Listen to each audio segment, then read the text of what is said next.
chers amis journalistes, chers amis compatriotes ivoiriens, africains, chers amis aussi de l'Italie, les leaders ivoiriens vivant ou résidant en Italie, qui sont autour de la table, ont pris une initiative assez grave de saisir son éminence, j'allais dire son excellence ou son éminence, le pape François. Parce que la situation qui prévaut en Côte d'Ivoire est très très sérieuse. Et tout à l'heure, nous allons vous expliquer pourquoi. Mais avant d'aller plus loin, je vais tout à l'heure passer la parole au coordonnateur de la plateforme, c'est-à-dire nous tous qui sommes là, notre patron, notre coordonnateur général, il est là, je vais lui passer la parole. Mais avant, en français, je vais présenter les amis qui sont autour de la table, les responsables qui sont autour de la table. À l'extrême gauche, vous avez M. Jean-Baptiste Canon. Il est le président de la FIDOP Italie. La FIDOP, c'est la Fondation ivoirienne pour les droits de l'homme et la vie politique. Ensuite, après lui, il y a M. Jean-Claude Sougnini. Jean-Claude Sougnini est le président d'une structure de la société civile qu'on appelle Côte d'Ivoire Libre Expression, qui est basée ici en Italie. Il est basé à Torino. À l'extrême droite, il y a M. Évariste Naïo. M. Évariste Naïo, il est le représentant d'un parti politique. C'est le parti UNG, Union de Nouvelle Génération, qui est un parti créé par un compatriote qui est bien connu en Côte d'Ivoire, le président Stéphane Kipré, qui est à Paris. Donc, M. Évariste Naïo le représente dans toute l'Italie. Il vient de Milan. Il est à Milan. Après Évariste Naïo, je dois présenter à ma droite celui qui est le représentant des patriotes de Brescia et en même temps président d'une structure culturelle ivoirienne qu'on appelle Zacheda. Et tout dernièrement, c'est lui qui est l'actuel coordonnateur de la plateforme. Parce que notre organisation, c'est que le président, on le met un an, après on prend un an, après on prend un an, on nomme chaque président, donc chacun de nous. Et moi-même, qui viens de présenter mes amis et compagnons de lutte, je suis Dr Boga Sako Gervais. Je suis le président fondateur de la FIDOP, donc c'est lui qui est mon président en Italie. J'ai un président en France, j'ai un président en Allemagne, j'ai un président aux États-Unis, un peu partout. Je suis professeur à l'université, donc mes compatriotes me connaissent. Et puis en Côte d'Ivoire, dans l'organisation de l'opposition face à M. Ouattara, on a créé une grande coalition qu'on appelle EDS, Ensemble pour la démocratie et la souveraineté. Je suis un des vice-présidents, je suis le 5e vice-président. Donc c'est ensemble que nous avons décidé de créer cette structure et de décider d'écrire au pape. Il y en a qui arrivent, le FPI, le Front Populaire Ivoirien, le parti du président Laurent Gbagbo, son représentant est en train d'arriver. Et puis il y a les filles de Marie Corée, qui est une structure aussi, ils sont en train d'arriver. Voilà un peu, j'ai présenté notre organisation et c'est nous qui avons décidé d'écrire au pape. Donc tout à l'heure, je vais vous expliquer pourquoi on a pris cette démarche. Mais avant, je vais laisser la parole à celui qui nous reçoit à Brescia, parce qu'on aurait pu faire ça à Milan, on aurait pu faire ça à Torino, ou bien à Rome. On est venu à Brescia parce que notre coordonnateur est à Brescia. Merci, grazie. Signori, signore, sono molto lieto di avervi invitati qui a Flero per questa grande manifestazione politica, diciamo per questa conferenza stampa. Prima del mio intervento voglio ringraziare le autorità politiche e amministrative di Brescia e provincia che hanno sostenuto la lotta democratica in Costa d'Avorio. Voglio ringraziare soprattutto l'onorevole Paolo Corsini, sindaco di Brescia negli anni 92, signore Martina Soli, pace a sua anima, sindaco di Brescia negli anni 95, anche signore Lorenzo Brandelli, sindaco di Flero negli anni 2006, anche signora Angela, sindaco di Pompiano negli anni 2005. Carissimi invitati, questi 5 sindaci hanno fatto tanto per la Costa d'Avorio. Quando abbiamo avuto la guerra hanno portato cibi, vestiti e tutto in Costa d'Avorio. E hanno ricevuto anche i nostri ministri, sono passati tutti a Brescia quando erano all'opposizione. E uno di loro è diventato anche il primo ministro in Costa d'Avorio. Carissimi invitati, forse non lo sapete, ma da aprile 2011 viviamo in Costa d'Avorio una dittatura feroce, con l'aiuto della Francia che ha armato una ribellione che ha massacrato più di 55.000 persone in Costa d'Avorio, soprattutto in ovest. Il nostro leader Laurent Gbagbo, in libertà condizionata in Bruxelles, ha una scala di valori che è molto bravo per noi che noi abbiamo scelto, valori della verità, la giustizia e l'etica.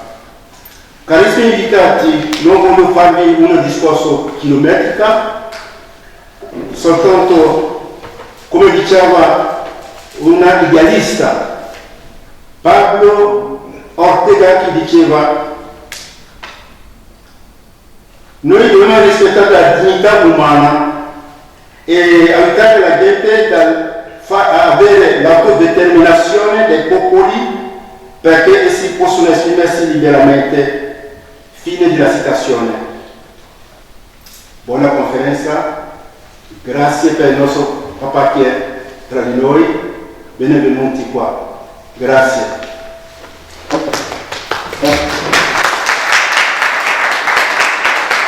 Chers amis ivoiriens, je voudrais vous signaler qu'à Fleur que nous sommes, ce n'est pas une petite ville. C'est ici qu'est née la première association qui a organisé des manifestations en Italie. C'est-à-dire, de 2002, nous avons créé un mouvement qui s'appelle le mouvement du 2 novembre. Et c'est ce mouvement qui a organisé des manifestations en Italie devant le consulat français à Milan. Ce mouvement est né dans ce quartier où nous sommes aujourd'hui. Ce mouvement est né dans ce quartier. Alors, je ne vous ferai pas encore un autre discours. On dit chez nous, quand la tête est là, le genou ne porte pas le chapeau. Alors, frères et sœurs, soyez les bienvenus et pensons tous la Côte d'Ivoire. L'air est très grave. Il n'est plus question de rester derrière et tenir des discours stériles. Que Dieu vous bénisse, protège votre aller-retour. Chez nous, docteur, vous avez la parole. Merci. Merci beaucoup. Alors, je voudrais juste dire que il a planté le décor à sa suite, il est bon quand même de remercier le maire de Flero-Brescia. Parce que nous sommes quand même dans la salle de la mairie. Entre nous, Ivoiriens ou Africains, il faut reconnaître que ce n'est pas toujours évident qu'un maire élu, quel que soit son bord politique, accepte de donner la salle de la mairie, la salle de la commune, à des immigrés. Donc je voudrais qu'on salue le maire de Flero-Brescia.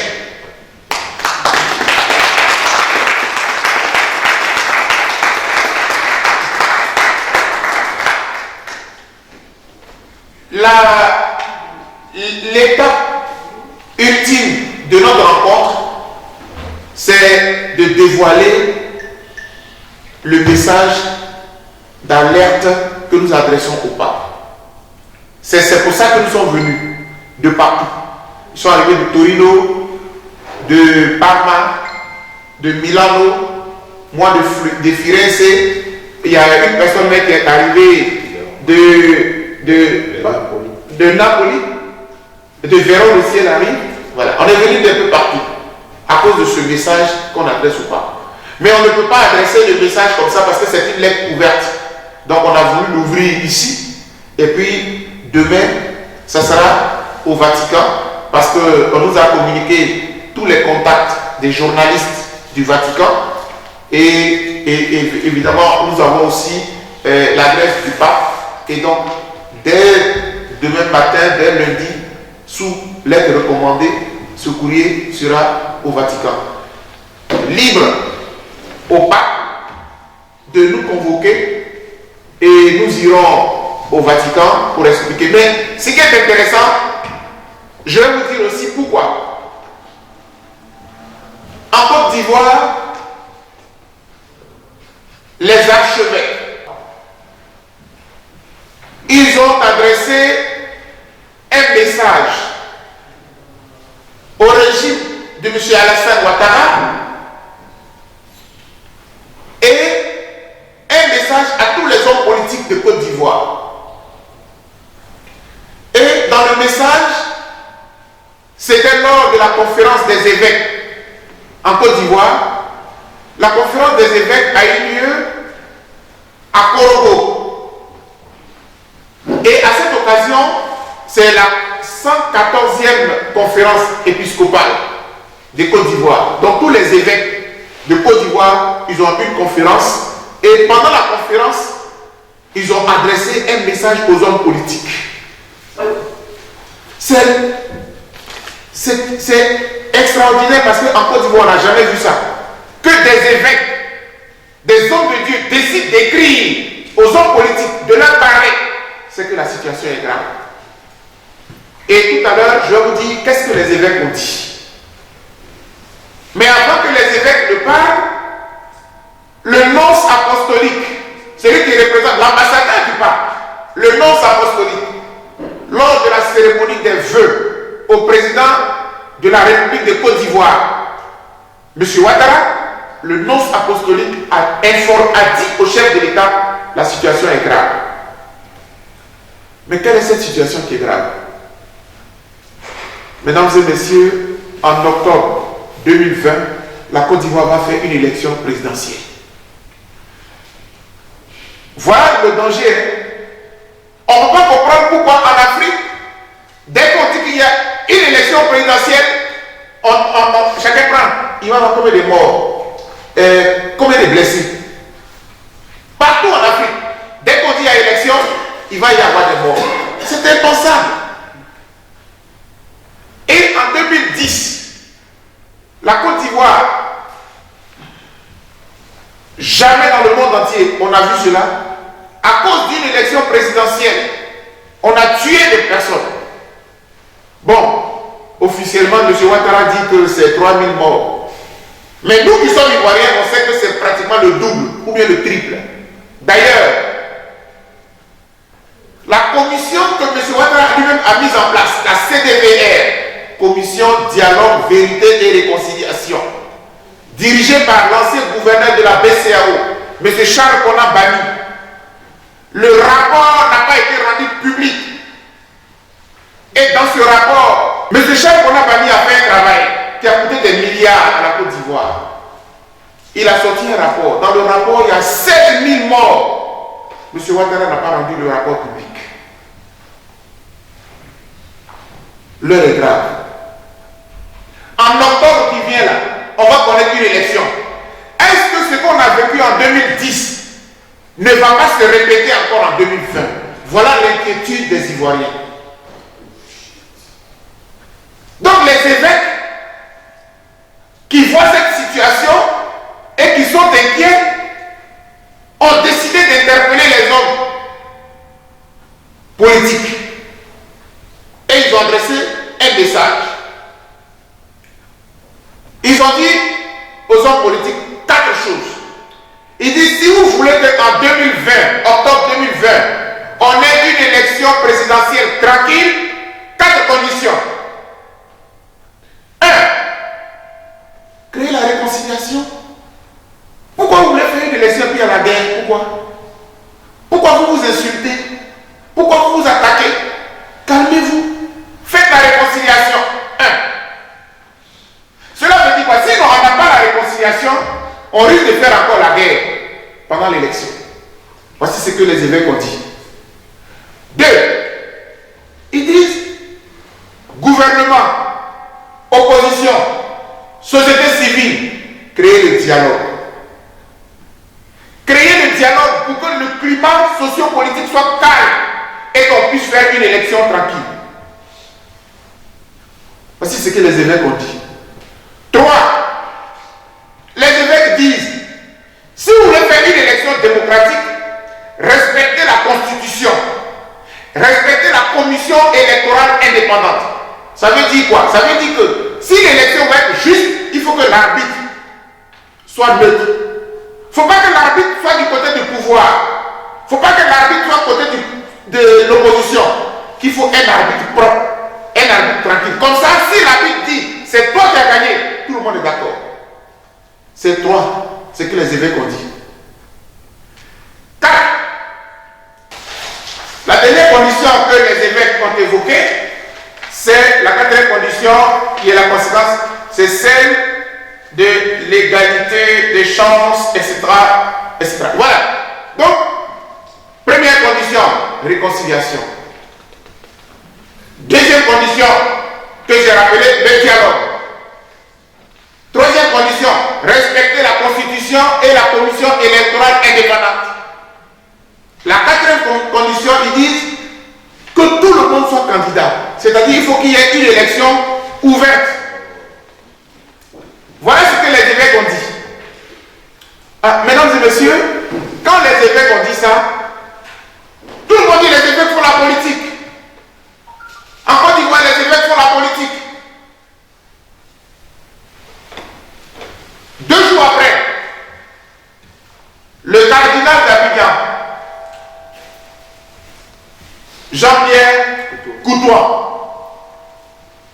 il dit, c'est Jean-Pierre Coutois, c'est le cardinal des choses, il est archevêque du diocèse d'Abidjan, il est cardinal. Et lui, il dit que les jeunes de son église, de l'église catholique, les femmes ont demandé à faire une marche pour la paix. Ils disent que la vie politique est trop dangereuse, ils veulent faire une marche. Jean-Pierre Coutois, Monseigneur, il a pris une lettre, il a écrit à tous les curés d'Abidjan pour dire, je suis d'accord avec cette marche, on va faire une marche priante, une marche de prière qui va commencer à la place de la République à Abidjan jusqu'à la cathédrale Saint-Paul d'Abidjan Plateau. Ouattara est fâché. Le régime d'Abidjan est tremble. Ils sont allés voir les petits microbes d'Abidjan. Ils sont rentrés sur Facebook pour commencer à menacer.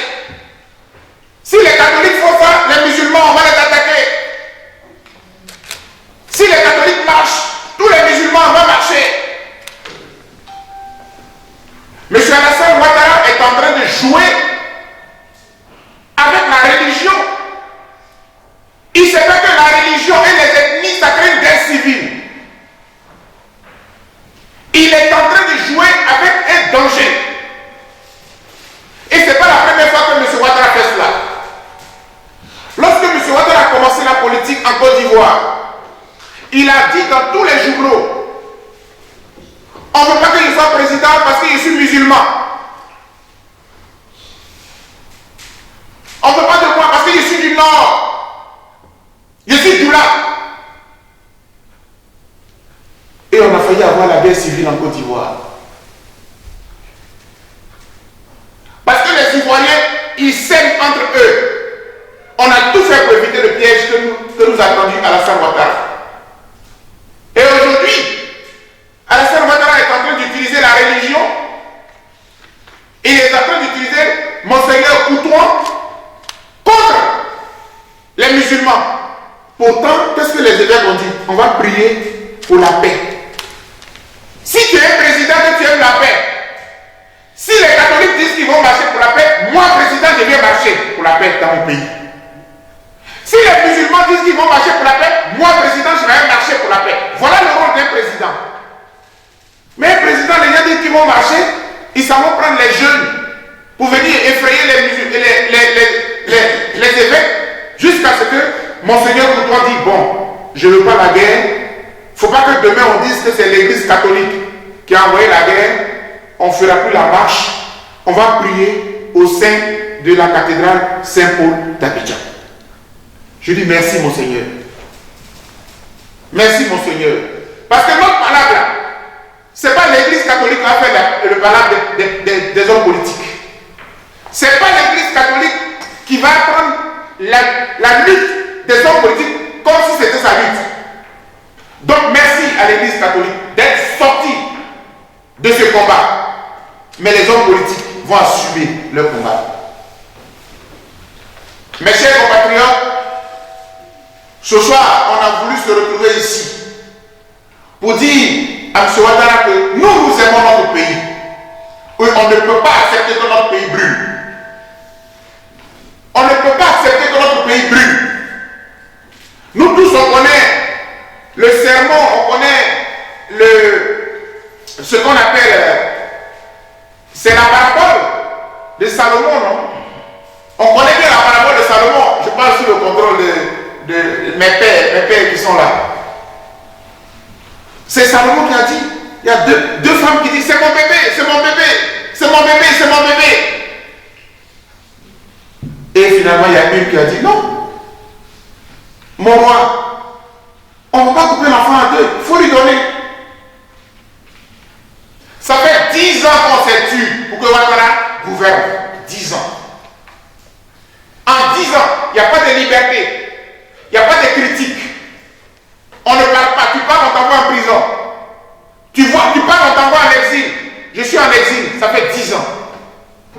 Et je ne suis pas le seul. À Paris, tous mes collègues qui sont à Paris en exil.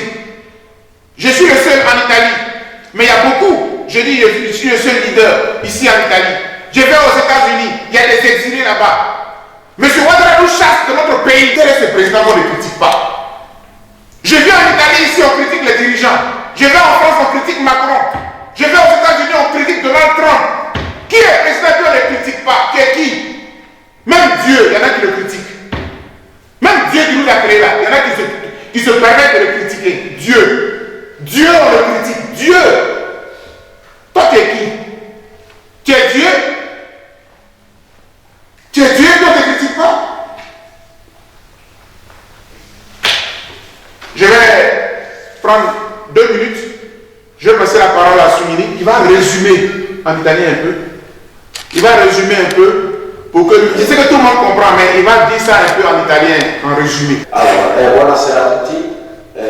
Buonasera anche al Falco. Allora, ciò che ha detto il dottor Boga è un po' la situazione della Costa d'Avorio. La Costa d'Avorio che nel 2010 ha vissuto un'elezione che ha costato la vita ufficialmente a 3.000 persone, però in realtà sono stati più di 18.000, perché dopo 11 aprile il presidente, che è stato posto dalla Francia, ha fatto mettere in piedi una commissione che si chiamava Commissione Dialogo e Verità. miliardo dei nostri franchi per fare indagini e cose varie, per trovare proprio la causa.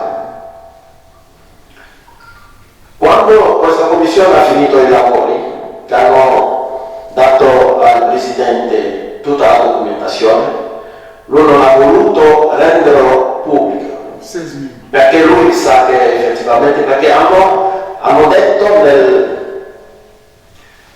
risultato delle loro ricerche, hanno dimostrato che soprattutto oltre i 3.000 morti che dicono ufficialmente, ci sono stati 16.000 morti, però la maggior parte sono stati uccisi dai soldati, dai ribelli.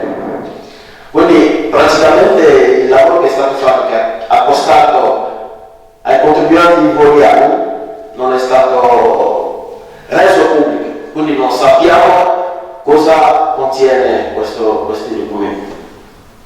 Oltre a questo, da aprile 2011 fino ad oggi nessun cittadino ivoriano può criticare il potere.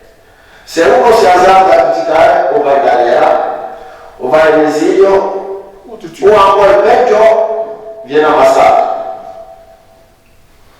La libertà in questo lavoro non esiste più. E andiamo avanti. Oggi nel consiglio pastorale responsabile della Chiesa Cattolica in questo lavoro hanno deciso di scrivere una lettera al Presidente chiamandolo a fare in modo che ci sia, che la tensione politica sia proprio messa a terra, in modo che la gente possa sentirsi libera e che le popolazioni possano parlarsi tra di loro, perché oggi c'è una vera divisione. Oltre a questo hanno deciso di organizzare una marcia pacifica, marcia di preghiera, che partiva praticamente dalla piazza della Repubblica fino alla cattedrale, che sarebbe una ventina di chilometri.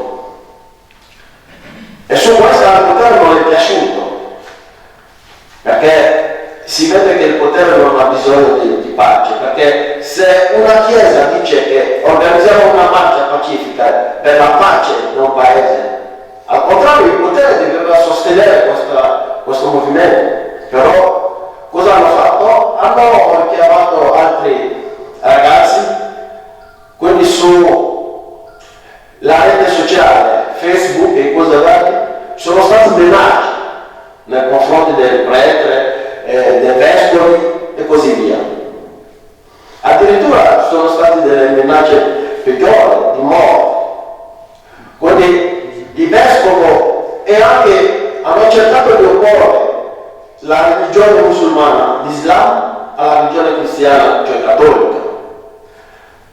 Allora, poi il vescovo di Abidjan ha deciso di richiamare tutti, i giovani cattolici, uomini e donne, a fare in modo che la marcia, detta pacifica, sia annullata e che si ritrovano all'interno della cattedrale per una giornata di preghiera per la pace.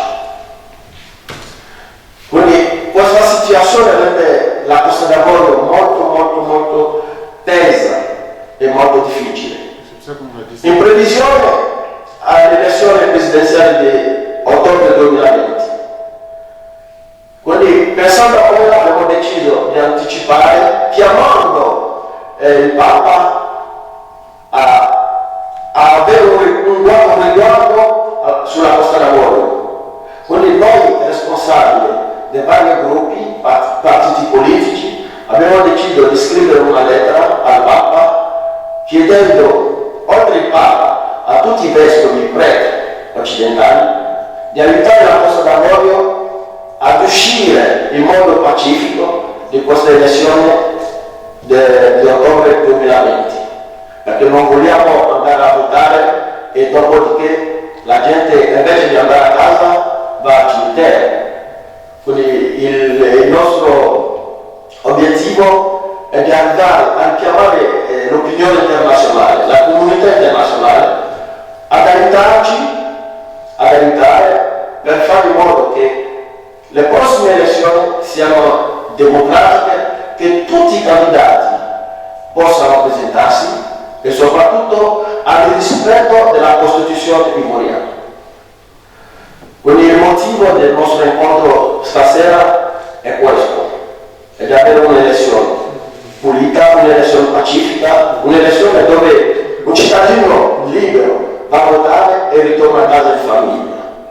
Quindi ecco, grosso modo, il richiamo del dottor Boga.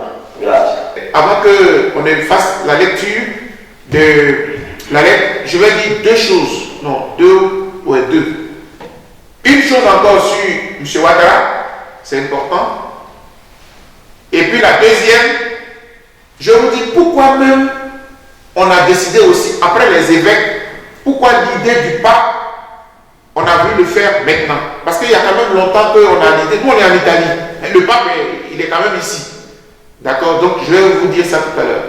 Mais je finis avec M. Ouattara, parce que c'est vraiment intéressant ce que fait M. Ouattara d'un point de vue absurde. Oui, c'est intéressant d'un point de vue absurde. Ah, c'est intéressant ça. C'est intéressant d'un point de vue absurde. C'est-à-dire, c'est quelqu'un qui nous intéresse dans ce qui est mal à faire.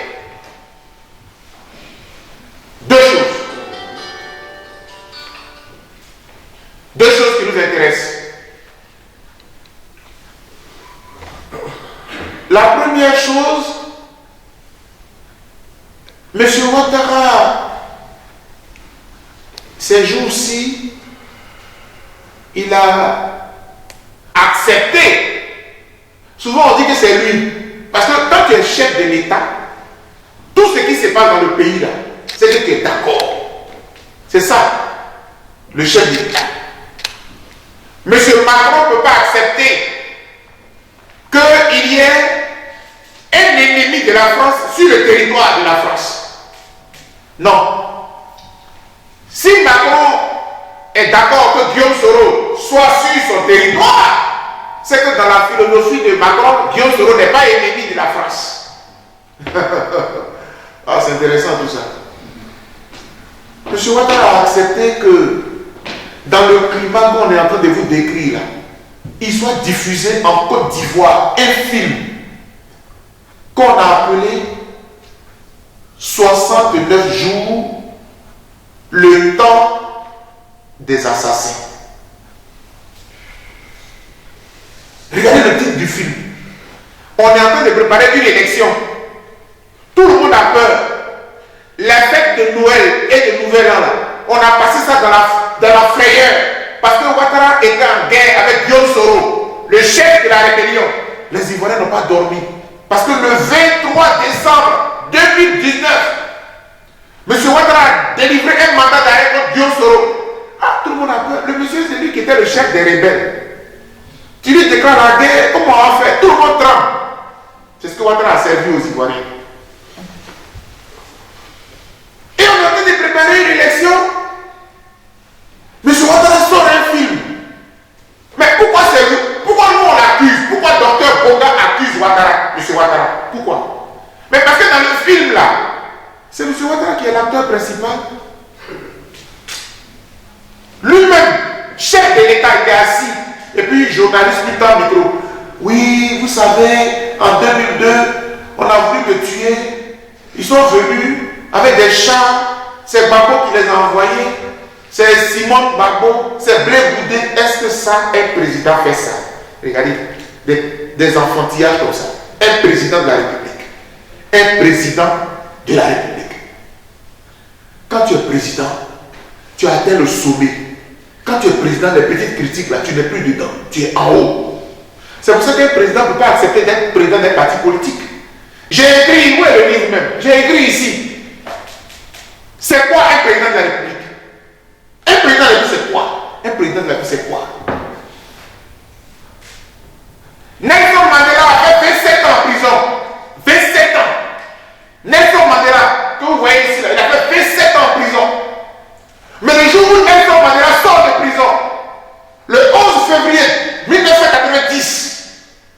il calme les Sud-Africains noirs pour ne pas qu'il y ait la guerre avec les Sud-Africains blancs.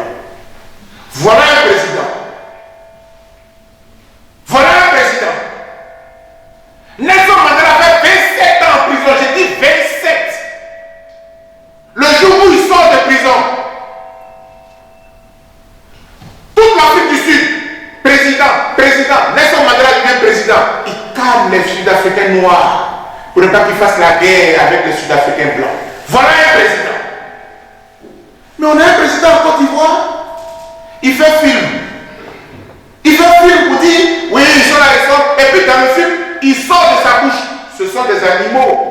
Il ne méritait pas de diriger la Côte d'Ivoire. C'est pas moi qui mens. Il a dit ça. Est-ce qu'un président peut faire ça? Un président qui rassemble. Tenez-vous bien, la constitution de la Côte d'Ivoire, article 54. Le président de la République est le garant de l'unité nationale. L'unité nationale. Si un président ne fait pas l'union, ce n'est pas un président. Un président qui divise, ce n'est pas un président. La devise de la Côte d'Ivoire, c'est quoi? Qui connaît la devise? Union, discipline, travail. Union, discipline, travail. Union. Où est l'union? Si le président est président de RHDP, bon, le président est président de parti politique. Un président de tous les Ivoiriens, il est président de RHDP. Donc on est foutu. S'il est président de RHDP, si tu as le malin d'être PDCI, tu es foutu. Parce que lui, le président, il est RHDP. Donc tout le monde doit être RHDP. Quand on leur dit ça, ils pensent que, attendez, mais on est parti à l'école. Le président de la République, il a changé la constitution de Côte d'Ivoire. Dès qu'il est venu au pouvoir, il a changé la constitution de Côte d'Ivoire et il a proclamé la nouvelle constitution le 8 novembre 2016. Et dans sa nouvelle constitution là, M. Ouattara dit, je suis président de RHDP. Bon, quand il est président de RHDP, nous on est morts. Parce que nous on n'est pas politique. Parce que moi là, je n'ai pas de parti politique. Donc je suis foutu parce que lui il est président de RHDP. Si je ne suis pas RHDP là, je suis menacé. Je suis en danger. C'est ce qui est arrivé à Guillaume Soro. Il a appelé Guillaume Soro, président de l'Assemblée, il dit, Guillaume Soro, je te donne 48 heures, il faut décider. Tu es RHDP ou tu n'es pas RHDP. Si tu n'es pas RHDP, tu as 48 heures, tu démissionnes, tu n'es plus président de l'Assemblée nationale. Voilà un président. Voilà un président. Je voulais, chers amis, voilà, si vous voyez que j'insiste sur ces choses-là, parce que c'est comme ça que la guerre arrive dans un pays. La guerre, elle ne tombe pas du ciel. Ce sont les actes qu'on pose qui font la guerre. Le président de la Côte d'Ivoire, il a accepté qu'un film sorte. Qui a fait le film? C'est un jeune Français qui est le fils de l'ami de M. Ouattara. Son père s'appelle Dominique Pain, père son âme, il est décédé. Et Dominique Pain, c'était le premier conseiller de l'ambassade de la Côte d'Ivoire, de l'ambassade de France en Côte d'Ivoire, au moment où la rébellion naissait en 2002, en septembre 2002. Et le monsieur était le numéro 2 de l'ambassade de France en Côte d'Ivoire. C'est le jeune homme-là qui fait le film.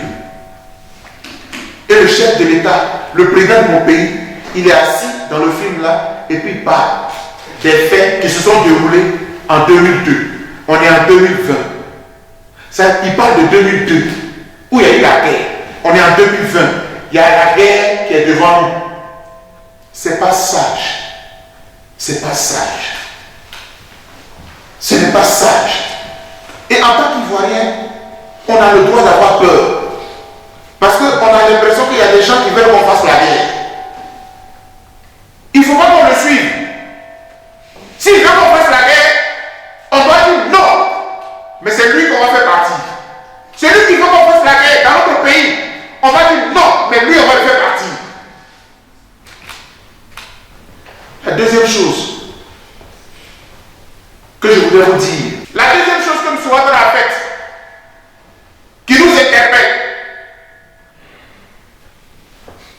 mes chers pères, mesdames et messieurs, le 11 avril 2011, le président de notre pays, la France de Nicolas Sarkozy l'a enlevé au pouvoir. Ils ont bombardé le palais, ils ont bombardé mes compatriotes. On l'a enlevé au pouvoir.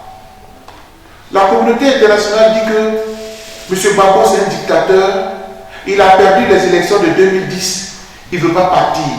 S'il y a des morts, c'est lui qui les a tués. On l'a pris, on l'a envoyé à la CPI. Nous, on a fui.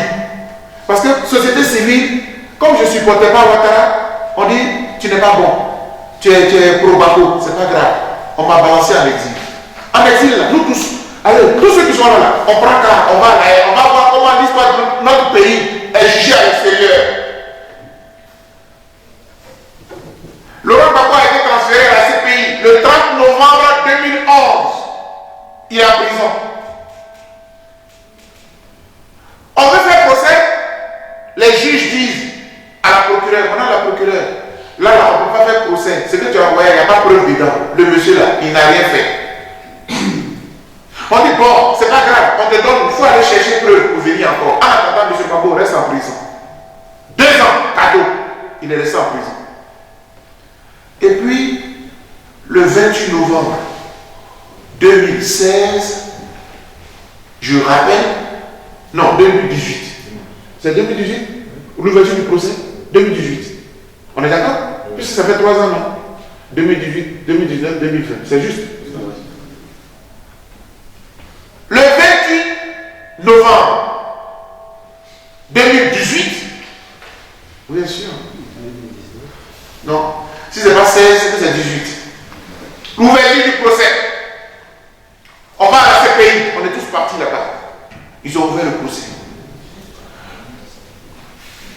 Tous les témoins sont passés.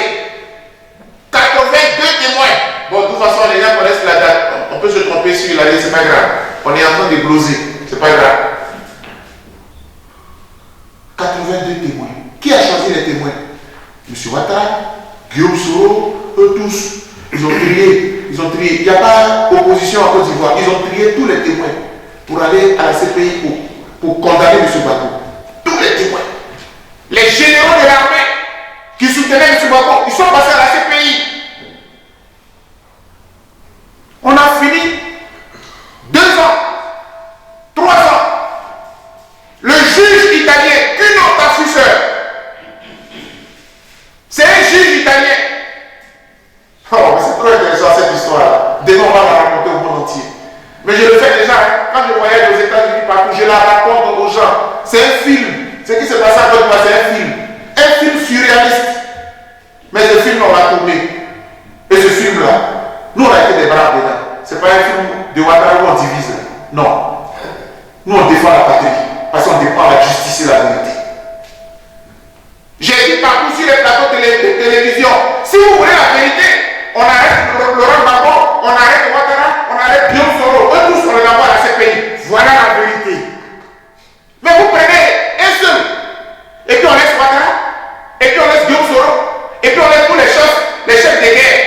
Non, ça c'est pas la vérité. C'est un complot international. Ils ont fini de juger. Le juge italien, qu'une autre affuseur, il dit, mais je ne comprends pas. On dit c'est un criminel, c'est un gangster, c'est un assassin, c'est un violeur. Mais tous les jours, les gens viennent à la CPI manifester les cas. Les Africains, Ivoiriens, Togolais, Béninois, Camerounais, là on n'en parle même pas. Il y a un problème. Donc, qu'une autre affuseur, l'Italien là, il est parti chercher sur Internet. Il a allé fouiller. Il a pris l'histoire de la Côte d'Ivoire. Il a regardé la colonisation de la France. Il a cherché. Et il a compris le complot de Sarkozy contre la Côte d'Ivoire. Le 15 janvier 2019, que notre affuseur a sorti le verdict. Laurent Gbagbo a été acquitté. Bégoudé a été acquitté. Ça, il faut saluer cela. Ils ont été acquittés. Mais attention, je vous dis que je parle de Ouattara. Quand M. Ouattara a vu le danger que Laurent Gbagbo a été acquitté le 15 janvier 2019, janvier 2019, Laurent Gbagbo est condamné à 20 ans à Abidjan. C'est-à-dire que si la CPI te laisse, tu ne viens pas à Abidjan. Oh, est-ce que ça, c'est un homme qui aime la paix? C'est pas possible. Nous, on a vaincu la CPI. La vérité a vaincu la CPI. Nous tous, on a dit que la CPI, là, c'est une juridiction politique. Et que c'est à cause de la politique qu'on a envoyé Laurent Gbagbo là-bas. Mais un juge, qui est notre officier? Parce qu'il y a des juges qui aiment la vérité, qui sont incorrectibles. Il est allé chercher. Et puis actuellement, il disait sur Internet, il dit, même si on recommence le procès là, 1000 fois, je vais acquitter Laurent Gbagbo. Il n'a rien fait. Quand Ouattara a vu qu'à la CPI, on a acquitté Laurent Gbagbo, il a jugé à Abidjan. 20 ans, ils l'ont condamné. Le monsieur est acquitté à la CPI, il le condamne à 20 ans. 3 jours après. 3 jours après. Mais comme ça ne suffisait pas, il a vu que M. Blé Goudé fait trop de conférences à la haie là-bas. Il parle trop. Il dit, si Blé Goudé aussi, de toute façon je le vois, c'est un danger. Hein. Le 31 décembre 2019, 20 ans. on dirait du pain cadeau. Blé Goudé me disait au téléphone, il dit, mes grands frères, la Côte d'Ivoire là, mais tu vas distribuer les condamnations comme s'ils s'amusent quoi. Il distribue. Il a condamné à 20 ans. Et puis je lui ai dit, il a ajouté un autre détail, il dit 10 ans de privation des droits civiques. Ça veut dire que même si 20 ans c'est derrière, on ne doit pas le voter pendant 10 ans. Donc tu as peur qu'on le vote. Parce que c'est toi qui votes. Il y a un problème quoi. C'est-à-dire que voilà un Manitou qui est assis sur son trône et puis qui a droit de vie et de mort, droit de décision. Oui, toi tu es éligible, donc toi tu n'es pas éligible. Bon, comme on peut te voter. Ouais. C'est comme ça que Ouattara décide. Mais là où on voit clairement que c'est un complot, c'est-à-dire que c'est une distribution, il a laissé M. Gbagbo, il a laissé M. Blé Goudé. Il dit Soro Guillaume est trop dangereux aussi. Mandat d'arrêt. Alors, je le dis pour que vous puissiez comprendre quelle est sa philosophie. En réalité, il a peur de perdre le pouvoir. Donc, il a peur de perdre le pouvoir, il utilise tous les moyens pour ne pas perdre le pouvoir. Mais M. Ouattara, vous vous fatiguez. Parce qu'en 2020, en octobre, là, ton mandat est terminé. Le 31 octobre, le mandat de Ouattara, il est bouclé. Et il est derrière nous.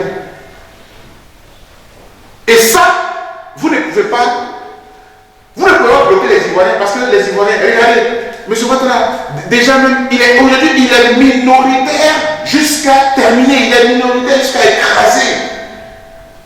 Parce que hier encore, il pouvait parler, il avait avec lui M. Bédier, qui a le plus vieux parti politique d'Oufoué-Boigny avec lui. Ensuite, il avait M. Guillaume Soro, qui a quand même les jeunes du Nord qui ont combattu avec lui. Donc, c'était RNDP soudé. Et eux tous là, c'était contre nous. Nous qui aimons la Côte d'Ivoire, forcément là, la Côte d'Ivoire souveraine, c'est comme ça qu'on s'appelle. Nous sommes des souverainistes. Mais aujourd'hui, M. Bédier est parti avec le gros PDC. M. Guillaume Soro est parti avec tous les jeunes du Nord qui ont combattu pour que Ouattara soit président. Il reste quoi à Ouattara? Zéro. Il a perdu. Tout ce qu'il fait là, c'est parce qu'il sait qu'il a perdu l'élection.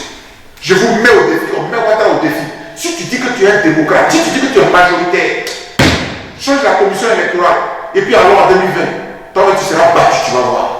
C'est ça la démocratie. La démocratie, c'est pas la guerre. Hein? La démocratie, tu dis je suis fort, allons voter. C'est ça la démocrate. C'est ce que Laurent Gbagbo a fait. Laurent Gbagbo dit, Ouattara là même là, il vaut quoi même. Bon, il faut être candidat. Moi je vais te battre et puis on va passer. Il t'a battu parce que tu as triché au nord. Les rebelles ont bourré les urnes. Allez-y demander aux compatriotes du padre qui est là, qui s'appelle Joseph Kofiko. Il était le patron de tous les observateurs de l'Afrique pour l'élection de Côte d'Ivoire. Il a témoigné, visage découvert, il a demandé les chiffres. Les rebelles ont triché dans le nord. Ils ont rempli les urnes. Et c'est pour cela que j'ai répondu à M. Guillaume Soro hier, très vite. Parce que M. Guillaume Soro a osé dire que l'élection de 2010, M. Ouattara a gagné.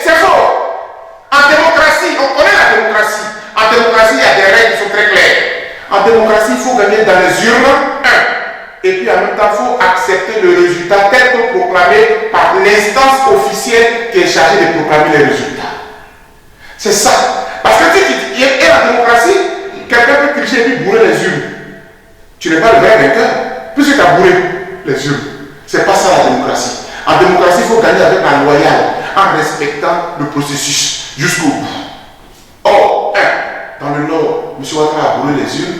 2, M. Ouattara a refusé le verdict proclamé par le Conseil constitutionnel. Voilà la vérité que j'ai rappelée à Guillaume Soro.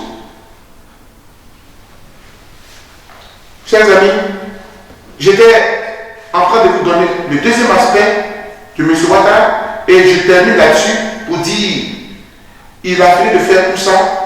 Aujourd'hui, nous partons à la CPI le 6 février pour assister à une audience légitime. Le président Laurent Gbagbo est acquitté.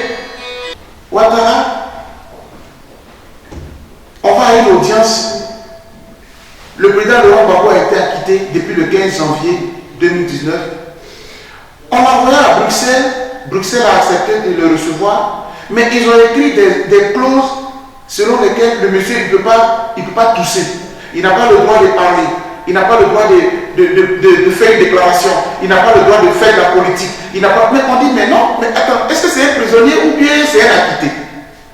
Donc les juges, les avocats de M. Gbagbo ont demandé à la CPI, c'est dans quel monde on est? Parce que nous, tout le monde connaît le droit. Quand on dit que quelqu'un est acquitté, ça veut dire qu'il a été blanchi, automatiquement il doit jouir de ses droits. Pourquoi Laurent Gbagbo est bloqué? Allons-y, on va juger de cela. M. Ouattara s'est permis d'envoyer les avocats de Côte d'Ivoire à la CPI pour aller dire pourquoi Laurent Gbagbo doit pas être libre. Ah, vraiment, on tombe des nues. Et c'est pour cela que je suis obligé d'aller un peu vite, parce qu'à 20h, je suis invité sur le plateau de Afrique Média, on doit en parler.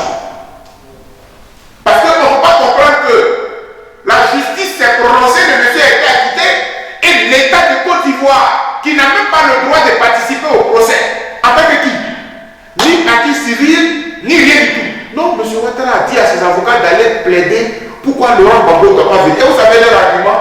Non, si le président Laurent Gbagbo arrive en Côte d'Ivoire, la guerre va éclater encore dans le pays. Hein? Donc, depuis qu'il est ici, là, il n'y a pas la guerre. Mais il n'y a pas la guerre. Mais pourquoi l'opposition ne peut pas marcher? Pourquoi les évêques ne peuvent pas faire une marche pacifique? Il n'y a pas la guerre. Laurent Gbagbo n'est pas là. Mais pourquoi tu ne permets pas aux évêques de faire une marche? Tu as peur de quoi? Voilà un peu les deux éléments que je voudrais évoquer s'agissant de M. Ouattara. Je vous ai rappelé le premier élément, le film, un film Bolédon. Et dans la déclaration que nous avons faite, on a dit quelque part, un président ne devrait jamais dire ça. Un peu comme les journalistes qui ont écrit sur François Hollande. Ils ont écrit sur François Hollande, un président ne devrait jamais faire ça. La deuxième chose, c'est qu'à la CPI, le 6 février qui arrive là, M. Ouattara envoie ses avocats. On nous envoie le programme, ils auront 20 minutes d'intervention, etc., etc. C'est une aberration. Mais vous savez, nous on sait d'où on vient. On a tapé 9 ans dans cette guerre-là, juridique, politique, et on est sorti victorieux. Parce que la libération du président Laurent Gbagbo, c'est la victoire de tous les Africains qui se sont levés pour dire non à la dictature. Donc nous sommes sereins. Et nous savons que là, le 6 février, le président Laurent Gbagbo et Blé Goudé seront libres d'aller dans leur pays. Ça, il faut les applaudir pour cela.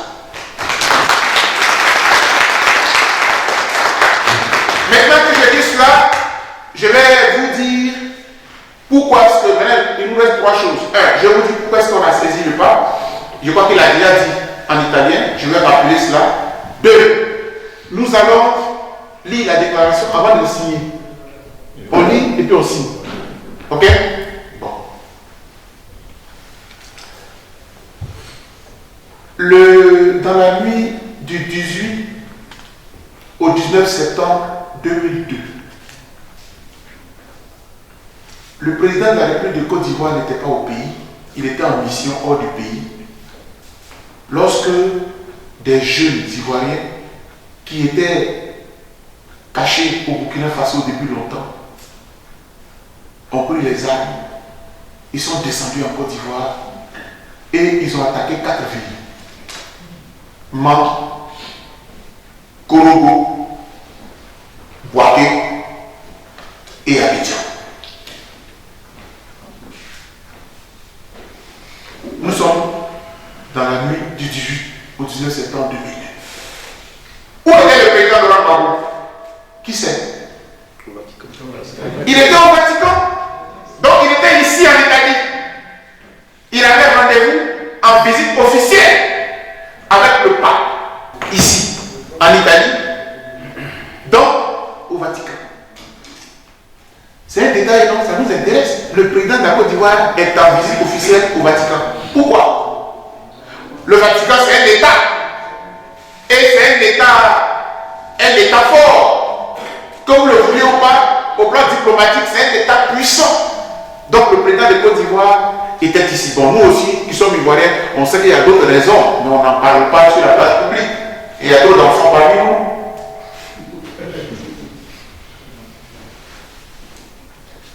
M. Ouattara arrive au pouvoir, on arrête le président Laurent Gbagbo le 11 avril 2011. M. Ouattara arrive au pouvoir dans des conditions tragiques, dans le sang. Et puis 1 an après, M. Ouattara demande une audience au Vatican. Nous, on était ici, on était en bras. Parce que nous, on connaît l'histoire du pays. Nous autres, on venait d'arriver, frais comme ça, avec la guerre dans les yeux. Mais comment le monsieur qui nous a fait souffrir là, il vient au Vatican? Ah! Le pape, qu'est-ce qui se passe? Je ne vous dis pas ce qu'on a fait. Mais on est rentré où on pouvait rentrer. Chacun de nous, on passe des coups de fil. Si on était à Paris, on se serait passé le mot, puis nous tous, on allait se déverser là-bas. Mais ici, l'Italie, c'est différent. C'est compliqué. Je dis souvent en rigolant, les gens travaillent trop. Je n'ai pas dit ailleurs, les gens ne travaillent pas. C'est trop compliqué. Donc, chacun de nous, allez, on a activé nos réseaux. Et puis, on a fait ce qu'on peut pour envoyer des informations au Vatican. Pour dire, voilà ce qui s'est passé. Donc, celui que vous recevez là, Padre, mon père, mon Seigneur, mon pape, voilà ça. Hein.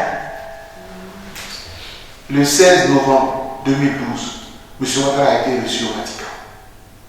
Au début, quand on a vu le programme de la visite, mais c'était quelque chose de solennel.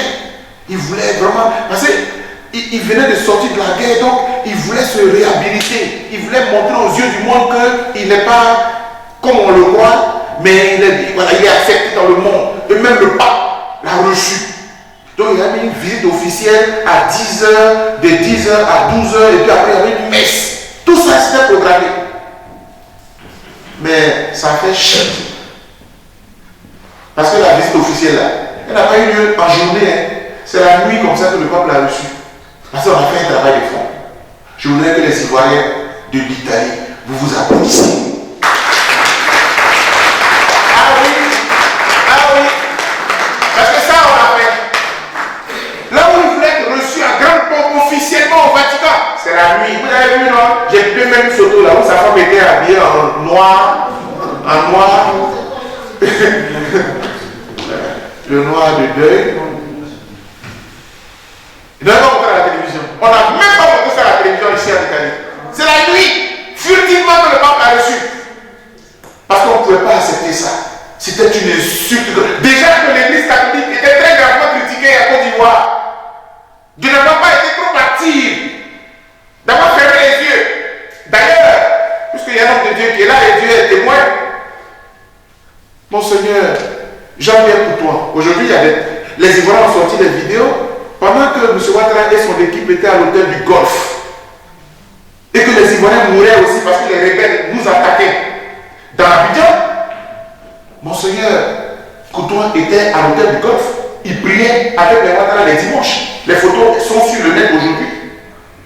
Donc quand les Ivoiriens voient cela, ils étaient méfiants vis-à-vis de l'église catholique, on la considérait comme complice.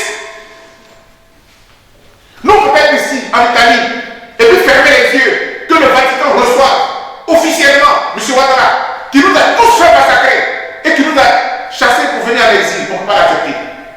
Et je fais partie de ceux qui sont allés au Vatican. J'ai écrit une lettre, ce qui se trouve dans mon livre, très clairement, où j'ai écrit au Saint-Père, pour lui dire non, on ne peut pas accepter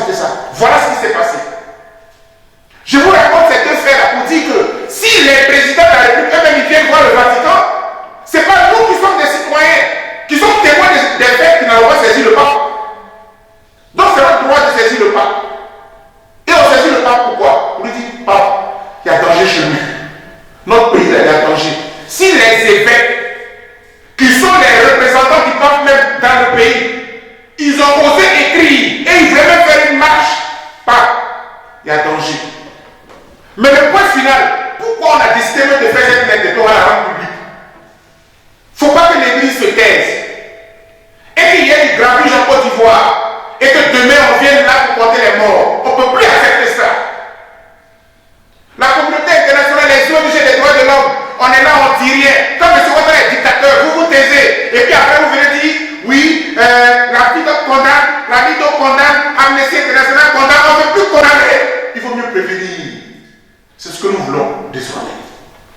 Donc nous écrivons au pape pour lui dire, pape, on prend le monde entier à témoin, on t'a écrit pour te dire d'intervenir. Et ce qu'on dit dans la lettre, vous allez voir, ce n'est pas compliqué.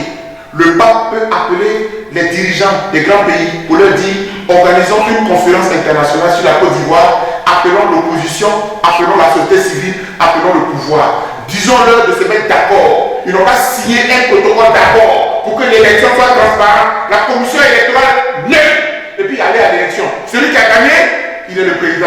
Celui qui a perdu, il s'était. C'est tout. On va lire la lettre. Lettre ouverte adressée à sa sainteté, le pape François, le Vatican. Message d'alerte intitulé « Agissons maintenant pour prévenir des risques de violation grave des droits de l'homme en Côte d'Ivoire ainsi qu'une guerre civile autour du mois d'octobre 2020. » Je répète, message d'alerte, agissons maintenant pour prévenir des risques de violation grave des droits de l'homme et d'une guerre civile en Côte d'Ivoire en octobre 2020. Vous allez comprendre que cette lettre est signée par les leaders de la plateforme des Ivoiriens d'Italie ainsi que certaines personnalités amies de la Côte d'Ivoire. Saint-Père, qu'il vous plaise de voler au secours de la Côte d'Ivoire. Saint-Père, du 28 novembre 2010 jusqu'au 11 avril 2011, la Côte d'Ivoire et les Ivoiriens ont vécu l'une des crises post-électorales les plus graves et meurtrières au monde, avec plus de 3000 morts déclarés officiellement. L'entière responsabilité de cette crise a été imputée au président de la République en exercice au moment des événements, sous prétexte qu'il avait perdu l'élection. Dès lors, son Excellence M. Laurent Gbagbo et les forces armées républicaines de Côte d'Ivoire furent militairement attaqués par les éléments de l'ex-rébellion ivoirienne à la solde de M. Alassane Dramane Ouattara. Ainsi, avec l'intervention active de la communauté internationale, notamment de l'armée française, le pouvoir du président Laurent Gbagbo fut renversé, lui-même capturé le 11 avril 2011 et transféré à la Cour pénale internationale de La Haye afin d'y être jugé et condamné pour crimes contre l'humanité et pour crimes de guerre. Mais contre toute attente, après 8 ans de procédure judiciaire, le 15 janvier 2019, M. Laurent Gbagbo et Charles Blé Goudé, son ex-ministre de la Jeunesse, sont totalement acquittés et libérés sous condition, ce qui est d'ailleurs une injustice grave. Ils ont été ainsi donc acquittés par le tribunal de première instance de la Cour pénale internationale que présidait le juge italien Cuno Tafuser. Pendant tout ce temps, depuis le 11 avril 2011 jusqu'à ce jour, l'autre belligérant qui a gagné la guerre grâce au soutien des troupes françaises et onusiennes, M. Alassane Dramane Ouattara, dirigera la Côte d'Ivoire de main de maître sur fond de règlement de compte, de chasse aux sorcières, d'arrestation et d'emprisonnement arbitraire des militants et sympathisants du camp vaincu, c'est-à-dire le Front populaire ivoirien du président Laurent Gbagbo, plutôt que de s'engager véritablement dans un processus de réconciliation nationale. Et pourtant, malgré cette politique inhumaine mise en place dès son accession au pouvoir dans la violence, il a plu à votre illustre prédécesseur, le pape Benoît XVI, d'accorder une audience au couple Ouattara en visite officielle au Vatican le 16 novembre 2012. Dieu merci, à l'occasion du 58e anniversaire de l'indépendance de la Côte d'Ivoire, le 7 août 2018, M. Alassane Ouattara accédera enfin aux critiques et revendications de diverses sources dans le monde en amnistiant 800 prisonniers politiques, dont l'ex-première dame Simone Eïvé Gbagbo. Les militaires ayant défendu loyalement la République sous le président Laurent Gbagbo continuant jusqu'à aujourd'hui de demeurer en prison. Ces pères, on aurait pu dire que tout ceci relève du passé et que le peuple ivoirien, qui aspire profondément à la réconciliation et à la paix, devrait plutôt se préoccuper à écrire de nouvelles pages de l'histoire de ce grand et beau pays. Très malheureusement, la situation sociopolitique actuelle du pays, à quelques mois seulement de l'élection présidentielle d'octobre 2020, à laquelle M. Alassane Ouattara ne peut plus prendre part normalement selon la Constitution, cette élection-là suscite de réelles inquiétudes. Autant, si ce n'est encore plus qu'en 2010. Il suffit de citer le cas de ce qui pose problème. La commission électorale indépendante qui fait l'objet de conflits politiques, lequel conflit a été même porté devant la Cour africaine des droits de l'homme et des peuples. À cela s'ajoutent des cas d'utilisation ou d'instrumentalisation de la justice ivoirienne pour disqualifier de sérieux candidats adversaires au pouvoir Ouattara. Exemple 1. L'ex-président Laurent Gbagbo, candidat naturel de son parti, le FPI, a été condamné à 20 ans d'emprisonnement le jeudi 18 janvier 2019, alors qu'il venait juste d'être acquitté à la CPI 3 jours auparavant. En plus, il fait l'objet actuellement de manœuvres pour l'empêcher de rentrer en Côte d'Ivoire. Deuxième exemple, l'ex-ministre de la Jeunesse, Charles Blé Goudé, acquitté également à la CPI et candidat évident de son parti, le COJEP, vient lui aussi d'être condamné le 31 décembre 2019 à 20 ans d'emprisonnement et 10 ans de privation de ses droits civiques. Et le même régime d'Abidjan l'empêche lui aussi de rentrer dans son pays.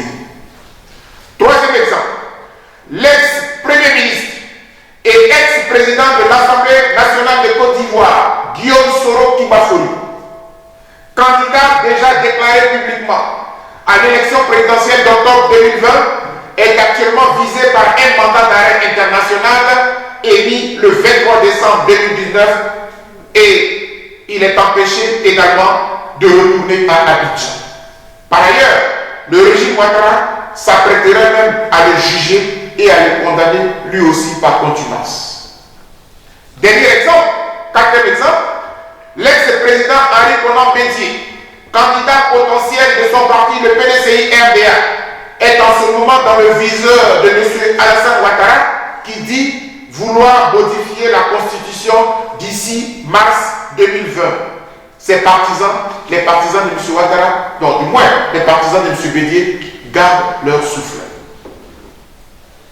Pour toutes ces raisons, qui enveniment la crise préélectorale et cristallisent les tensions politiques en Côte d'Ivoire, nous, Ivoiriens résidant en Italie, nous avons jugé nécessaire de saisir par la présente lettre adressée à sa sainteté le pape François Ier, afin de prévenir le monde entier sur une autre tragédie en préparation en Côte d'Ivoire à l'occasion de l'élection présidentielle d'octobre 2020. Car pour nous, il serait cynique et inhumain de la part de la communauté mondiale de fermer les yeux aujourd'hui sur ce qui se passe en Côte d'Ivoire et de venir demain agir comme des médecins après la mort. Saint-Père, qu'il vous plaise donc de voler au secours de la Côte d'Ivoire pendant qu'il est encore temps. En effet, malgré les fausses assurances du chef de l'État ivoirien et de son gouvernement qui crie toujours, il ne se passera rien à l'élection de 2020. Malgré cela, les archevêques et évêques de Côte d'Ivoire, ces illustres ambassadeurs du Vatican, ont plutôt pris la pleine mesure de la gravité de la situation sociopolitique.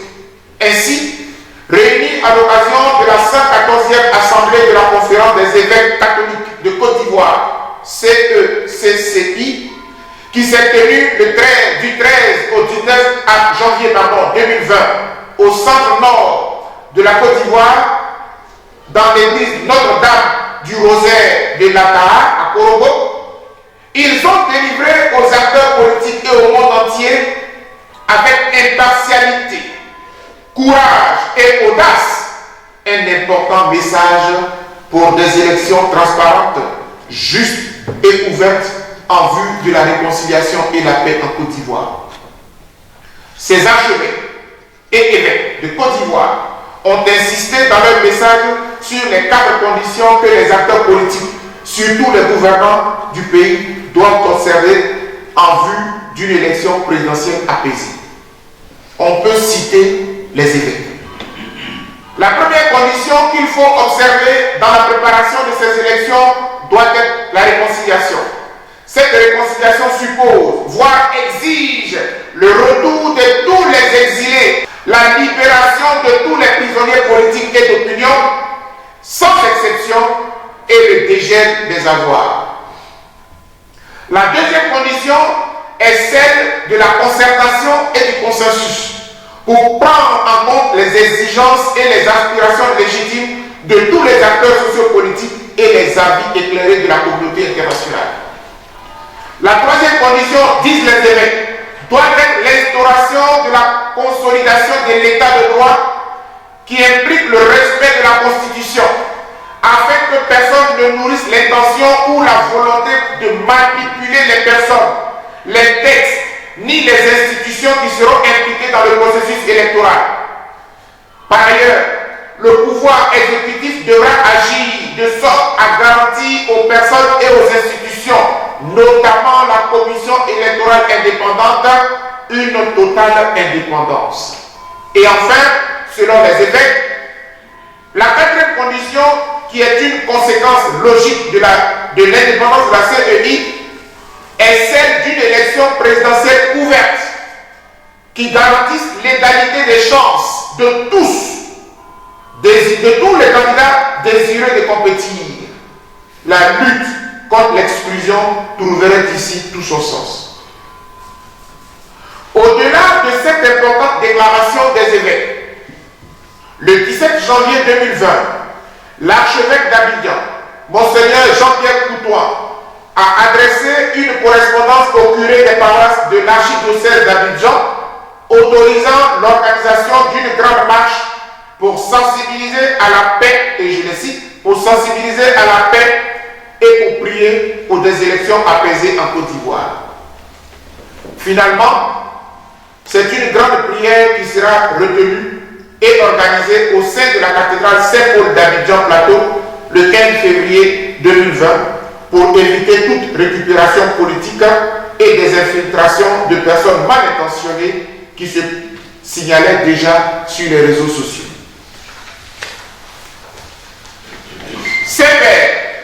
Et nous allons finir. Devant une telle situation alarmante, présentant tous les ingrédients d'une autre grave crise post-électorale en gestation en Côte d'Ivoire, qui a dû susciter de la part des archevêques et des évêques cet appel à la responsabilité des acteurs politiques.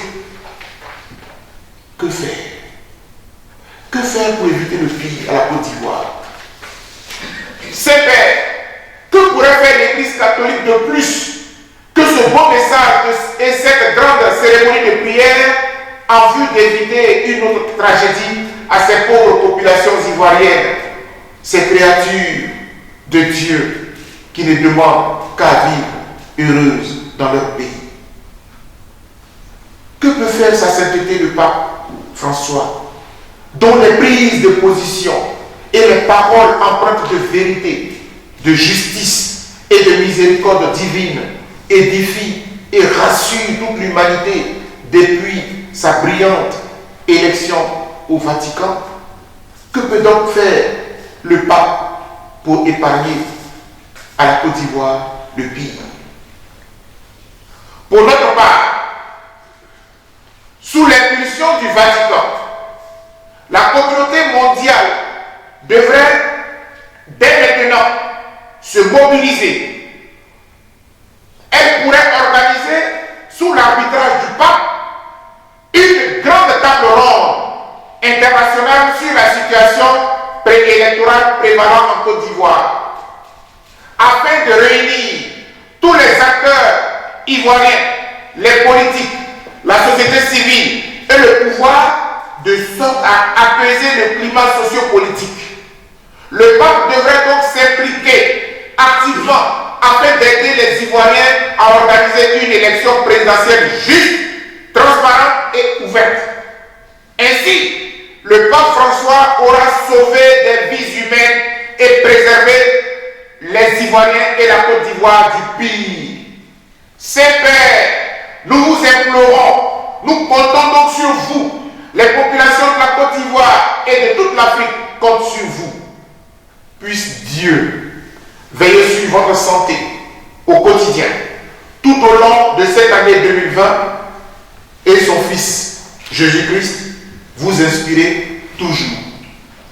Fête à Brescia, en Italie, le 1er février 2020, sont auteurs de ce message d'alerte les responsables des plateformes des leaders ivoiriens d'Italie qui regroupent les organisations de la société civile, des partis politiques, mais également nous sommes accompagnés dans ce projet par des amis de la Côte d'Ivoire vivant en Italie.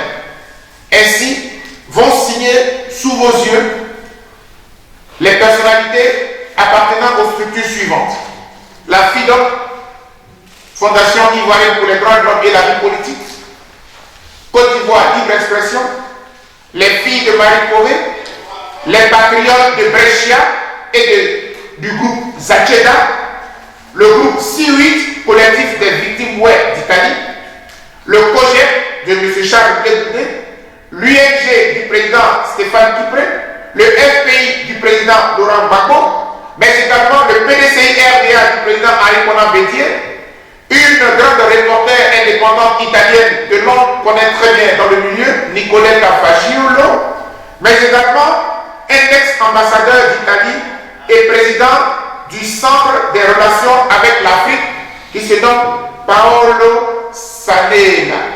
Voilà, mesdames et messieurs, les principaux signataires de ce courrier, mais nous avons toute une liste de personnalités qui ont accepté de signer le document et cette liste sera adjointe à ce document. Ce que nous entrevoyons, c'est que dès le lundi, le courrier va partir au Vatican par lettre recommandée.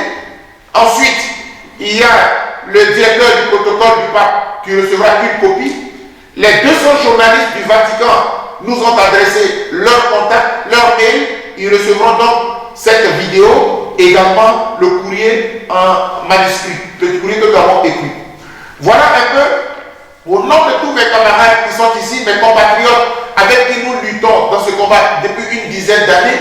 C'est une action que nous avons voulu entreprendre pour sauver notre pays, parce que la Côte d'Ivoire est en danger. Il ne s'agit pas d'écouter M. Ouattara qui se promène partout pour dire la Côte d'Ivoire va bien, tout est bon, tout est tranquille, alors qu'en réalité, il y a deux partis qui se regardent en chien de faïence et nous avons peur que le pays n'arrive à ce pays qui a déjà connu plus grave en 2010. Mesdames et messieurs, chers amis journalistes, chers invités, voilà ce que, au nom de tous ici présents, nous avions à dire à la communauté internationale, à la communauté mondiale, à travers sa sainteté, le pape François. Je vous remercie.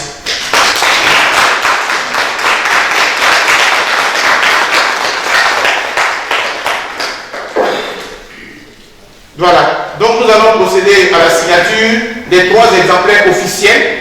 Chaque leader représentant le FPI est là, Marie Corée est là, Côte d'Ivoire Libre Expression est là, Zacheda est là, en même temps représentant les patrons de Brescia, et puis UNG de Stéphane Coupé est là, la FIDOC, mon organisation est là, et moi-même en tant que coordonnateur de cette action, je vais signer sur le coordonnateur de la plateforme CEPI.